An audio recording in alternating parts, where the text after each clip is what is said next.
नमस्कार, जय जगन्नाथ। इतिश्री किचन को आपन को स्वागत। आज आसंतो बनैबा इडली आलू तरकारी। एही इडलीटी बहुत सॉफ्ट और स्पंज होइछि। आज आपन को एही वीडियो माध्यम रे एहार रेसिपी शेयर करबा को जाउछि। एही इडलीटी एते सॉफ्ट होइथिला, एहा को हाथ रे धरु धरु भांगी जाउथिला। एथिरे मु गोटिए सिक्रेट जिनस मिसाइछि, जहाँकि वीडियो शेष रे कहबी। वीडियो संपूर्ण देखंतु और इडली आलू तरकारी रेसिपीटी शिखंतु। साधारणतः शीत दिन रे आमे बटा जाइथिबा पिठौ फुली न थाए। इडली बनैबा बहुत सहज और सुविधा होई थाए। एही रेसिपी रे जदि कोनोसी भूल थाए क्षमा करिवे और कमेंट माध्यम जणाइबे। शीत दिन रे इडली सांबर खाइबा पई बहुत भल लागे। सांबर जेहेतु मु बनै पारिलिनी, सेथिपाई आलू तरकारी बनैली। इडली पाई विशेष करी अरुआ चाउल और बिरी आवश्यक। एबे चलंतु देखिबा इडली रेसिपी किपरि होउची। एबे हमें नबा गोटे मेजरिंग कप रे 500 ग्राम चाउल। 500 ग्राम चाउल 200 ग्राम बिरी बतरेबा। 5 घंटा परे एहाकू बाटी ताहाकू पिठौ बनैबा। एही पिठौ को मध्य 4 रु 5 घंटा छाड़ी देबा। एहा परे स्वाद अनुसार लूण दे एहाकू भल भाबे मिश्रण करिबा। मिश्रण करि सारी एथिरे आमे इडली बनैबा। प्रथमे आमे इडली मेकर रे तेल देई इडली को भल से सजाड़िबा, कारण तेल न देले इडली उठिबनी। एबे हमें इडली को सजाड़ी इडली को गरम आंच रे बसाइबा। गरम आंच रे बसैले 10 रु 15 मिनिट सिझिबा। तापरे हमें खोलिकी देखिबा।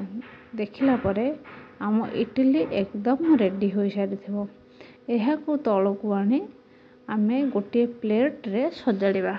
इडली सजाड़िला परे पुणी एही मेथड रे बा एही प्रोसेस रे आमे पुणी थरे इडली बनैबा। आमर आवश्यकता अनुसार इडली गढ़िबा। एबे हमें बनैबा इडली सांगरे खाइबा पई तरकारी। आपन को जेउ तरकारी भल लागे बा पसंद आपन बनै परिबे, कारण आपण को अनुसार आपण तरकारी बनैबे। मते भल लागे आलू तरकारी, सेथि पई मु आलू तरकारी बनैली।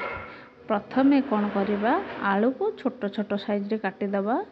आलू काटि सारिला परे किछि टमाटो बा कच्चा लंका, धनिया पत्र याकू मध्य काटिथिबा, कारण हमर आलू तरकारी रे एही सब व्यवहार होई थाए।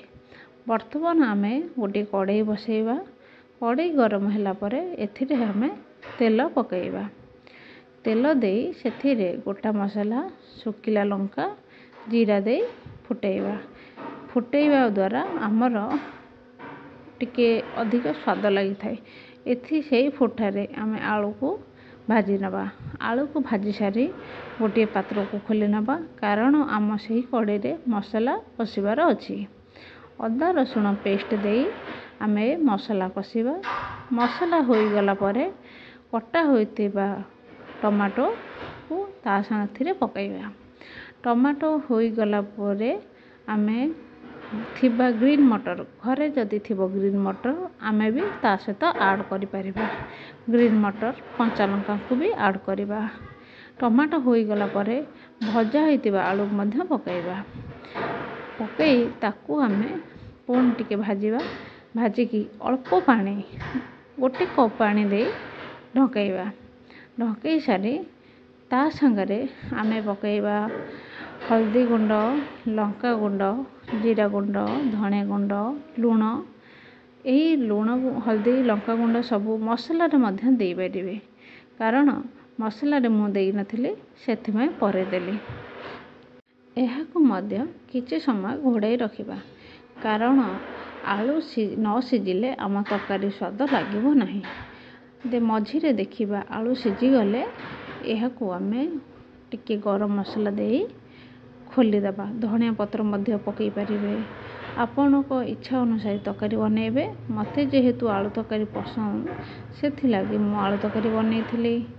ଏବେ ଆମେ ଗୋଟିଏ କହିବାକୁ ଗଲେ ସକାଳୁ ସକାଳୁ ଶୀତ ଦିନରେ ଖରାରେ ବସି ଇଟିଲି ଓ ଆଳୁ ତରକାରୀ ଖାଇବା ବହୁତ ଭଲ ଲାଗେ।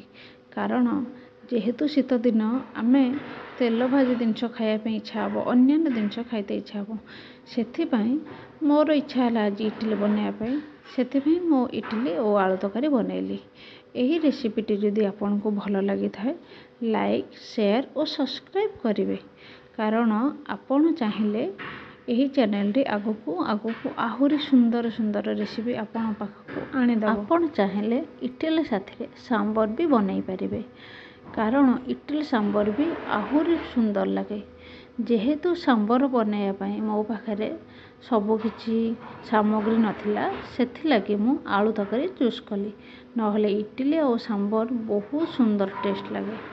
ଏବେ ଆସନ୍ତୁ ଜାଣିବା ଆଳୁ ଓ ଇଟିଲି ତରକାରୀକୁ କେମିତି ମୁଁ ସଲ୍ଭ କଲି।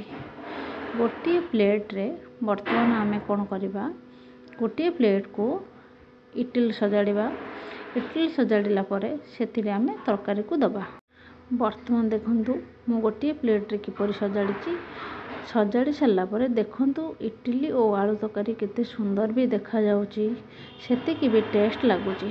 ବର୍ତ୍ତମାନ ଆମେ ଜାଣିବା ଯେ ମୁଁ ମିଶାଇଥିବା ସିକ୍ରେଟ୍ ଜିନିଷ, ପିଠଉରେ ମିଶାଇଥିବା ସିକ୍ରେଟ୍ ଜିନିଷ ଯେହେତୁ ମୁଁ କହିଥିଲି ଭିଡ଼ିଓ ଶେଷରେ ଜଣାଇବି। ବର୍ତ୍ତମାନ ଆମେ ସେଇ ଜିନିଷଟି ଜାଣିବା। ଆପଣ ଶୀତ ଦିନରେ ମିଶାଉଥିବା ପିଠଉରେ କିଛି ସୋଢ଼ା ମିଶାଇ ଦେବେ। ଏବେ ଦେଖନ୍ତୁ ମୋ ଇଟିଲି ଆଳୁ ତରକାରୀ ରେଡ଼ି। ରହିଲି। ଜୟ ଜଗନ୍ନାଥ। ନମସ୍କାର। ଭଲ ଲାଗିଥିଲେ ଲାଇକ୍, ସେୟାର ଓ ସବସ୍କ୍ରାଇବ୍ କରିନେବେ। ଇତି ଶ୍ରୀ କିଚେନକୁ ସବସ୍କ୍ରାଇବ୍ ନିଶ୍ଚୟ କରିବେ।